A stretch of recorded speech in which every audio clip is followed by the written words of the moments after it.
Nagmugna na og Special Investigation Task Group o SITG ang kapulisan kalabot sa pagpatay sa 28 anyos nga babaeng architect sa Davao City. Atong sayro ng detalye niini sa live report ni Argil Relator. Argil.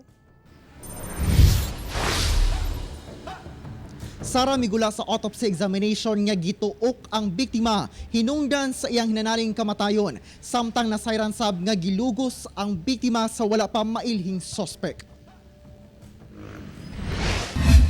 Sa kuha sa CCTV sa Barangay Kalinan sa Davao City, makita ang pag-abot sa gisakyang PUJ sa 28 anyos nga babaeng architect alas 10:33 Martes sa gabi sa Kalinan Poblasyon. Sa pagnaog niini, mibaktas kini patuo sa kanto diin dunay nakatorno nga tricycle ug bao-bao. Nakahinabi pa niini ang usa ka driver ug misinyas. Apan daw gibalibaran kini, busa nagulat kini og laing masakyan. Dunapay usa ka bao-bao ang mihunong sa iyang tungod, apan wala gihapon kini nakasakay. Alas 10:35 miagi sa atbang nga dalan ang nagpatrulyang police car. Alas 10:39 sa CCTV, makita ang pagtuyok sa usa ka bao-bao gikan sa Picas Lane paingon sa biktima kung asa kini nakasakay. Sa laing anggulo, makita pa ang bao-bao sa Picas Lane nga padulong muliko paingon sa biktima. Kini na di ay ang ulahing higayon nga makita ang buhi ang biktima.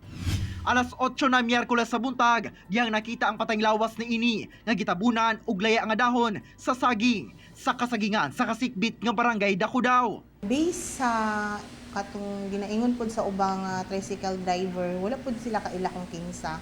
And then pagsakay sa victim sa maong tricycle, nanapoy daan nga nakasakay na lalaki. Luyo nga dunay kuha sa CCTV sa pagsakay sa biktima, maglisod og ila ang otoridad, sanglit dili maklaro ang body ug plate numbers sa bao-bao. Atong mga tao tuaron sa barangay nangayog impormasyon para ihatag sa kapulisan para masulbad ning maong krimen. Migula sab sa autopsy examination nga gilugos ang biktima. Resulta ang biktima, ang cause of death niya kay asphyxia due to manual strangulation or gituok siya.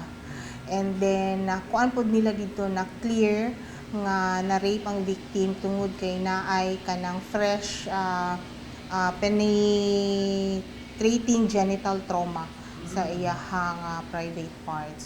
Busa, gikonsidera na nga rape with homicide ang maong hitabo. Sa karon, wala pay naila nga persons of interest. Gimugna na ang Special Investigation Task Group kun SITG aron matutukan pag-ayo ang pagsulbad sa kaso. Mismo si DCPO Director Police Colonel Alberto Lupaz ang mihinabi sa inahan sa biktima o gisiguro nga sulbaron ang kaso sa hinanaling panahon.